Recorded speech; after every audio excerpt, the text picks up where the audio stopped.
Assalamualaikum warahmatullahi wabarakatuh. Sekarang hari Minggu tanggal 7 Juni 2026. Hari ini saya akan memberikan tutorial cara pembuatan air lindi.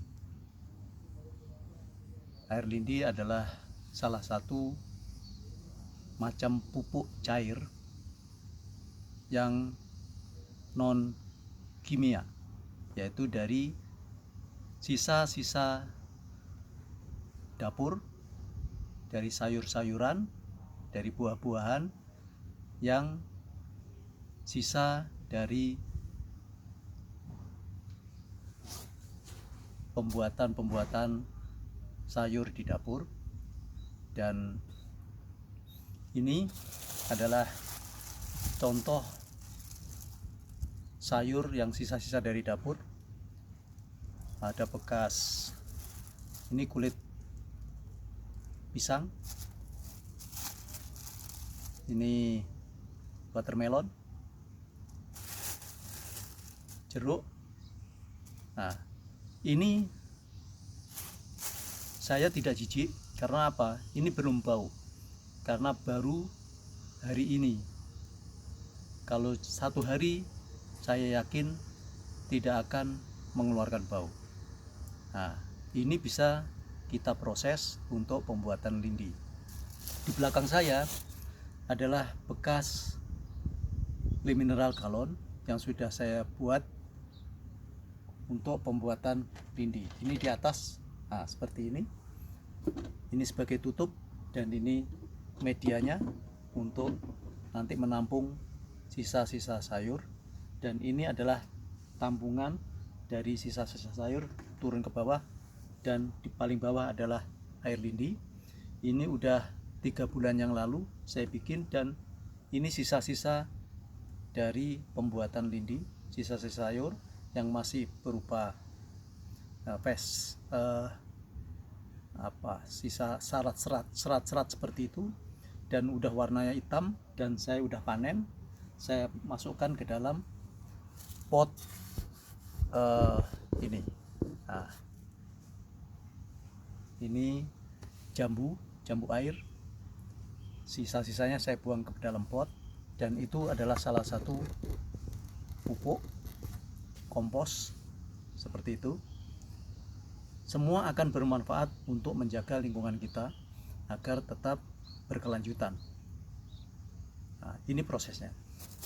Usahakan dari bekas-bekas sayur tersebut, sayur dan buah, kita potong-potong kecil agar prosesnya itu akan cepat, lebih cepat dari kondisi kalau masih memanjang. Seperti ini kalau ditaruh, prosesnya akan lama. Tapi kalau kita potong kecil-kecil, itu dalam 1 bulan akan cepat menjadi hitam dan jadi kompos seperti itu. Nah, begini. Saya nggak jijik pegang karena ini kan seperti yang saya bilang tadi, ini baru.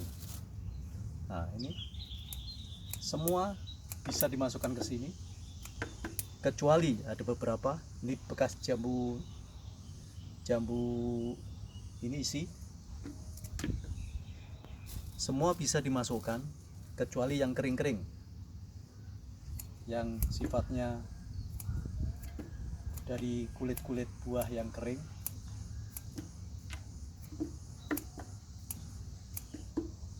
Itu tidak perlu dimasukkan ke sini karena dia nggak akan mengeluarkan, sedikit sekali mengeluarkan air. Kalaupun terpaksa harus ke sini nggak masalah.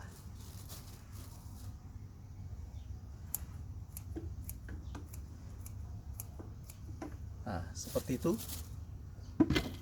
Ini sebagian sudah saya potong-potong juga di dalam.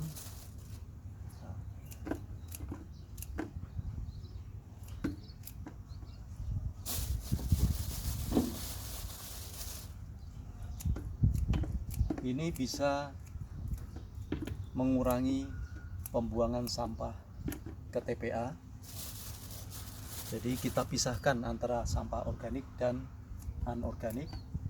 Yang anorganik kita sedekahkan ke pemulung, kita pisah, kita taruh di dalam kresek sehingga pemulung lebih mudah untuk mengambilnya.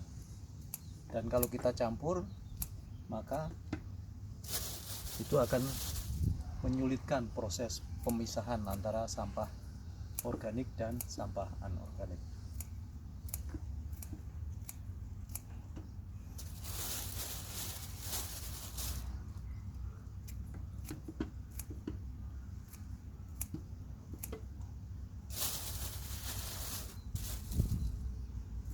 Ini ada bekas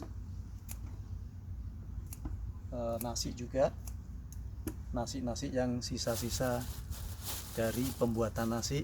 Biasanya kan ada yang habis dicuci, itu dari tempat cucian biasanya kan ada beberapa nasi yang keikut. Nah,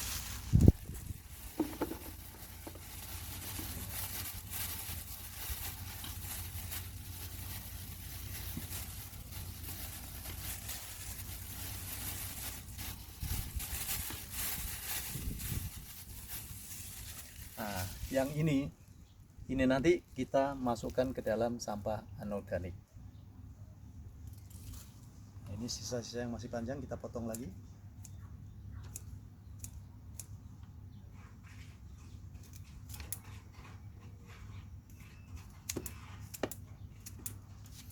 Ya. Nanti kita lanjut dengan cuci tangan. Sekarang saya tunjukkan, ini tutupnya, saya tutup. Ini lindinya udah jadi, dan ini cara pengambilannya dengan disiapkan keran di bawah, dan ini kebetulan udah dari pabrik, jadi tinggal dipencet keluar air lindinya. Ya, itu. Ini yang saya bilang komposnya yang udah saya masukkan ke pot. Nih. Ini sisa-sisa serat-seratnya saya masukkan ke dalam pot jambu air, dan itu akan menjadi kompos. Terima kasih.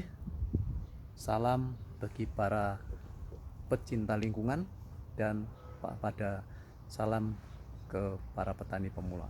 Demikian cara membuat dan membantu lingkungan agar tetap berkelanjutan, tetap terjaga, dan bumi itu tidak akan murka karena kita berusaha untuk tetap menjaga bumi dengan sekemampuan kita. Jadi lingkungan akan bersahabat dengan kita, udara akan segar karena kita juga akan selalu menanam tanaman-tanaman. Itu lihat, dihijaukan lingkungan, penghijauan lingkungan dimulai dari rumah sendiri. Oke, terima kasih. Assalamualaikum warahmatullahi wabarakatuh.